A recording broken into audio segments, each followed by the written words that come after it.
Hey everybody, it's Alex from Heavy New York. We are back at the Gramercy Theater, and today we got Kane Hill. Thank What you up? so much. Of course. Yeah, this is your third time back at the Gramercy Theater in a year, right? Yeah. We were here twice in 1 month last year. Oh God. Yeah. I'm sick of it. Yeah, I was about to ask that. But it's great to have you here. Too Far Gone has just come out, and the record is absolutely awesome. How was recording and everything been with it? Recording's been really good. I mean, everything that's come from Too Far Gone has been really good. We went into the studio and had actual songs ready instead of just a fucking few riffs. And everything that's kind of piled on after all these songs have been released has been really good. We've seen a substantial growth in fan base just in the month of putting it out, you know? Of course. Now, being that this is the second full-length record for Kane Hill, right? Yeah. Yeah, so being that it was the second one, did you go into the studio knowing let's kind of make something similar to the first record, or did you want to do something completely different and out of the ordinary? We just went in and wrote how we felt, man. We never really put any time into thinking, oh, our next album, I want to do more of this, or I want to do less of this. It was just kind of whatever came out of our brains at the time period is what we went with. I mean, we did 3 months of writing where we couldn't get a single heavy song out of us. Really? It was just all soft. That's why there's so much kind of chill music on the album compared to the last couple things that we've done. It's just what we were able to do and how we felt at the time. Yeah, definitely. And, I've noticed that there's a lot of diversity in the record, and, I've seen, watching you guys from the other 2 times at Gramercy Theater, it was there were very heavy moments, and then there was very, ballad, I guess you call moments. So because you have all this variety, does trying new things kind of become a little bit easier?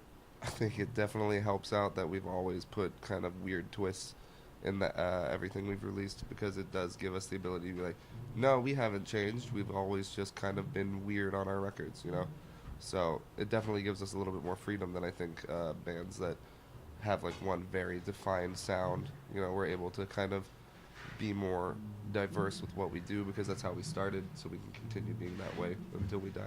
Awesome. Yeah.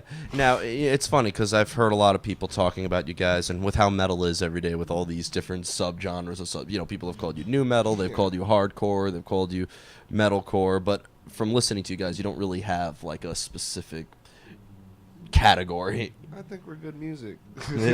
That's all you need to be, right? I mean, it's just it's metal, man. It's metal, it's rock, it's whatever fucking we feel like at the time. We could be an acoustic band in a few years for all anyone's fucking concerned. Before you know it, Kane Hill will be country. I used to want to be in a country thing when I was 8. Really? Yeah, fun fact. That worked out. That's going to be printed everywhere. That's fine. I'll be in the country world one day. Absolutely. Now, Kane Hill's from New Orleans, I believe, right? Now, New Orleans has some awesome, it's the home of Philip H. Anselmo. Yep. It's the home of Goat Whore. Yep. So I'm curious, were you kind of involved a lot in the New Orleans metal scene, and that's how Kane Hill branched out? Surprisingly, no. I think that was all kind of heavier than our taste when we were growing up. We always liked Metallica and Pantera and everything like that, but when it got to the New Orleans sludge metal, well, yeah, it definitely has the groove that we feel in our music, but I don't think it was ever pinnacle parts of our lives. I think most of it was just growing up in a different atmosphere, the southern atmosphere, the bluesy atmosphere that's New Orleans, all the jazz everywhere. Yeah, I mean, I went to a Goat Whore show once, and it was fucking insane. Yeah, we interviewed them back in September. That was one of the most wild. They actually saw them play at a wedding.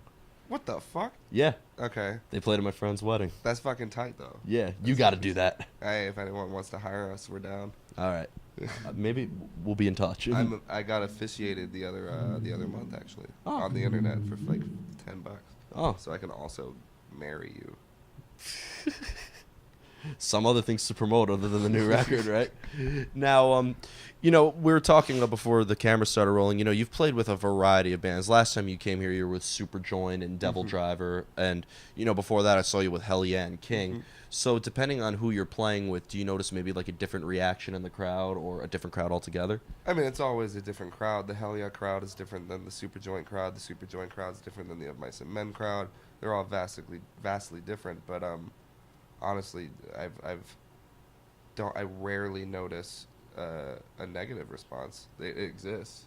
On the Super Joint tour, there's a lot of people that do just like that fucking like sludgy fucking randomness that those bands kind of write.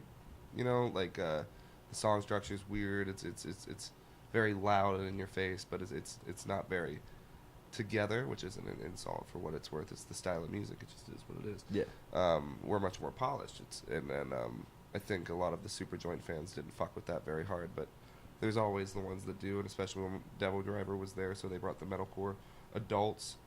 So, I mean, we try to cater our set to the crowds that we're going to play to. That's another good thing about having diversity. Yeah. Is that we can kind of just pick and choose what we want to play based on who we're playing to. So we've gotten really good at kind of becoming manipulative in that sense, like putting on our best mask for that show or that demographic to rope them in and get them to pick up our album and realize that the spectrum is much wider. Okay. That's actually a really good point that you guys bring up, because, you know, there's some bands, and I'm not going to mention names, but you could get an idea where, like, they're only heavy all the time. Yeah, so. What the fuck? Why? So it's cool that you get to play in front of a vast crowd. It's really fucking tight. Yeah. Now, you know, Too Far Gone, it's fresh out. It's awesome. What could we be expecting in 2018 for Cane Hill? We're going to play a shit ton of shows. We're going to just tour like we usually do. Probably going to pick up writing again in the near future. Okay. Try to do something weird or interesting. I don't know if it'll be another full length or like an EP or some shit, but we're going to do something. We don't like to sit around for too long. Exactly. It's crazy that you're in the writing mode right now. Like, we were in the writing mode a few months ago. We started again, I think, I want to say October or November we started writing again. Can you give us any hints on what it's going to be like, or are you just going to completely surprise us? You get to be surprised. Yeah, all right. You'll just tell me off the air if anything. Yeah, probably. Leave the viewers in suspense. Well, I want to truly thank you so much for your time. It's going to be an awesome show tonight with Mice and Men and Blessed Fall. Everybody, we are here with Cane Hill. Be sure to pick up their newest record, Too Far Gone. It is absolutely badass. You do not want to miss it. This is Alex from Heavy New York, and we'll see you next time.